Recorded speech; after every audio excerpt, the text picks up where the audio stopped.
नमस्कार। आज हम बात करने वाले हैं छत्तीसगढ़ की एक बहुत ही खास रियासत रायगढ़ के इतिहास और उसकी विरासत के बारे में। देखिए, ये सिर्फ एक प्रशासनिक इलाका नहीं था, बल्कि कला, संस्कृति और एक बहुत ही कुशल शासन का एक अहम केंद्र था। तो चलिए इस रियासत की कहानी को और गहराई से जानते हैं। शुरुआत करते हैं इसके नाम से ही, है ना। रायगढ़ ये शब्द असल में दो हिस्सों से बना है। राय जिसका मतलब होता है शासक और गढ़ यानी किला। तो सीधा सा मतलब हुआ शासक का किला। ये नाम खुद ही बताता है कि ये जगह हमेशा से कितनी स्ट्रेटेजिक और प्रशासनिक तौर पर महत्वपूर्ण रही है। हमने इस पूरी कहानी को समझने के लिए 4 हिस्सों में बांटा है। सबसे पहले हम देखेंगे कि ये रियासत बनी कैसे। फिर हम महाराजा चक्रधर सिंह के उस दौर पर फोकस करेंगे जिसे कला का सुनहरा दौर कहा जाता है। इसके बाद हम वहां की शासन व्यवस्था को समझेंगे और आखिर में हम देखेंगे कि आज के समय में उसकी विरासत क्या है। तो शुरू करते हैं पहले खंड से, एक किले से रियासत तक। यहां हम पता लगाएंगे कि रायगढ़ की भौगोलिक और ऐतिहासिक नींव क्या थी। देखिए, किसी भी जगह का इतिहास ना उसकी ज्योग्राफी से बहुत जुड़ा होता है।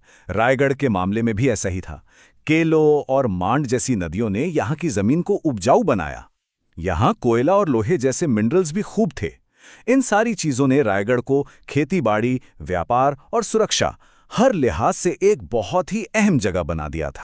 आज हम जिस रायगढ़ रियासत को जानते हैं, उसके बनने से पहले इस इलाके पर कई ताकतों का राज रहा। 9वीं से 14वीं सदी तक यहाँ कलचुरी वंश का कंट्रोल था। फिर गोंड शासकों का असर बढ़ा। 18वीं सदी में मराठों के आने से यहाँ के पॉलिटिकल समीकरण पूरी तरह बदल गए और बस इसी दौर में आधुनिक रायगढ़ रियासत की नींव पड़ी। तो ये तो थी रियासत की बुनियाद की बात। अब चलते हैं उस दौर में जिसे रायगढ़ के इतिहास का गोल्डन पीरियड कहा जाता है। महाराजा चक्रधर सिंह और उनका कला के लिए जुनून। महाराजा चक्रधर सिंह, इनका शासन 1905 से 1947 तक रहा। ये सिर्फ एक राजा नहीं थे, बल्कि कला के बहुत बड़े पारखी और संरक्षक थे। सही मायनों में कहें तो वही रायगढ़ के कल्चरल रिनेसा यानी सांस्कृतिक पुनर्जागरण के आर्किटेक्ट थे। उन्होंने रियासत को एक बिल्कुल नई पहचान। महाराजा चक्रधर सिंह की ही देखरेख में कत्थक का मशहूर रायगढ़ घराना पनपा। सोचिए, उन्होंने देश के सबसे बेहतरीन गुरुओं को रायगढ़ बुलाया और यहीं से डांस के एक बिल्कुल नए और जोशीले स्टाइल का जन्म हुआ। और उन्होंने जो चक्रधर संगीत समारोह शुरू किया था, वो तो आज भी रायगढ़ की सबसे बड़ी सांस्कृतिक पहचान है। ये जो बात आप देख रहे हैं, ये महाराजा की सोच को दिखाती है। वो मानते थे कि एक अच्छे राजा का काम सिर्फ राज चलाना नहीं है, बल्कि अपनी प्रजा के कल्चरल और आत्मिक विकास को भी बढ़ावा देना है। और बस इसी सोच ने रायगढ़ को कलाकारों और विद्वानों के लिए एक जन्नत बना दिया था। महाराजा का कला प्रेम सिर्फ डांस और म्यूजिक तक ही नहीं था। उनके दरबार में हिंदी, उर्दू और संस्कृत के कवियों और लेखकों को बहुत सम्मान मिलता था।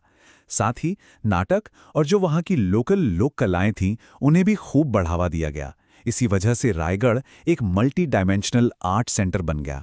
अब आते हैं हमारे तीसरे खंड पर, रियासत का शासन तंत्र। चलिए देखते हैं कि वो कौन सा एडमिनिस्ट्रेटिव और इकोनॉमिक ढांचा था जिसने कला के इस सुनहरे दौर को मुमकिन बनाया। रायगढ़ का एडमिनिस्ट्रेशन काफी ऑर्गेनाइज था। सबसे ऊपर थे राजा, जो सुप्रीम रूलर थे। उनकी मदद और सलाह के लिए एक अमात्य परिषद होती थी, मतलब एक तरह की काउंसिल ऑफ मिनिस्टर्स। और हाँ, राज्य में लॉ एंड ऑर्डर बनाए रखने के लिए एक प्रॉपर जस्टिस सिस्टम भी काम करता था। रियासत की इकोनॉमी 3 मेन पिलर्स पर टिकी थी। जैसा कि आप इस चार्ट में देख सकते हैं, कमाई का सबसे बड़ा हिस्सा करीब 50% खेती से आता था और धान मुख्य फसल थी। इसके बाद 30% रेवेन्यू फॉरेस्ट टैक्स से और बाकी 20% मिनरल रिसोर्सेज से आता था।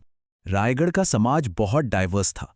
इसमें गोंड, उराव और कंवर जैसे प्रमुख आदिवासी समुदायों की अच्छी खासी आबादी थी। राज्य में धार्मिक सहिष्णुता की पॉलिसी थी, मतलब सभी धर्मों का सम्मान किया जाता था। और महाराजा ने एक बहुत ही प्रोग्रेसिव कदम उठाया। उन्होंने मॉडर्न एजुकेशन को बढ़ावा दिया, नए स्कूल खोले और स्टूडेंट्स के लिए स्कॉलरशिप्स भी शुरू की। और अब हम आ गए हैं अपने आखिरी खंड पर, विरासत कल से आज तक। यहाँ हम देखेंगे कि रियासत का आधुनिक भारत में विलय कैसे हुआ और आज उसकी क्या विरासत बची है। देखिए, जब पूरे देश में आज़ादी की लहर चल रही थी तो रायगढ़ इससे अछूता कैसे रहता। रियासत के अंदर भी प्रजा मंडल जैसे जन आंदोलन शुरू हो गए जो डेमोक्रेटिक सुधारों की मांग कर रहे थे। और आखिरकार देश की आज़ादी के बाद 1948 में रायगढ़ रियासत भारत का हिस्सा बन गई। यहां से एक नए अध्याय की शुरुआत हुई। ये स्लाइड रायगढ़ के बदलाव को बिल्कुल साफ दिखाती है। जो रायगढ़ कभी एक महाराजा के शासन में एक रियासत की राजधानी और क्लासिकल आर्ट्स का गढ़ था, वो आज एक लोकतांत्रिक तरीके से चलने वाला आधुनिक जिला है। आज ये इंडस्ट्रियल डेवलपमेंट, एजुकेशन और टूरिज्म का एक अहम केंद्र बन चुका है। सबसे पहले बात करते हैं रायगढ़ की कुदरती खूबसूरती की। ये वो कैनवास है जिसे खुद नेचर ने अपने हाथों से सजाया है। यहाँ की कुदरत में जो 3 सबसे बड़ी खासियतें हैं वो हैं राम झरना, मांड नदी और उसकी खूबसूरत घाट और काबर पहाड़। ये तीनों मिलकर समझ लीजिए रायगढ़ को नेचर लवर्स के लिए एक जन्नत बना देते हैं।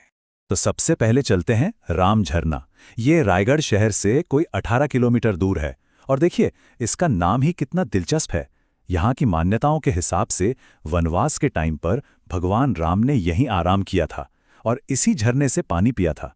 और बस तभी से इस जगह का नाम पड़ गया राम झरना। अब ये जगह है कैसी? चारों तरफ घना जंगल, बीच में एक खूबसूरत सा झरना और आसपास कई गुफाएं। मतलब एक पूरा पैकेज है। और हां, अगर आप मॉनसून में मतलब सावन भादो के महीने में यहां पहुंच गए तब तो इसकी खूबसूरती का कोई जवाब ही नहीं। वो नज़ारा वाकई देखने लायक होता है। लेकिन रुकिए, रायगढ़ की कहानी सिर्फ यहीं खत्म नहीं होती। अगर सुकून के कुछ पल चाहिए तो मांड नदी के किनारे जा सकते हैं। पिकनिक के लिए ये बेस्ट जगह है। और अगर थोड़े एडवेंचर का मूड हो तो काबर पहाड़ है ना, ट्रैकिंग और वाइल्ड लाइफ के शौकीनों को ये जगह बहुत पसंद आएगी।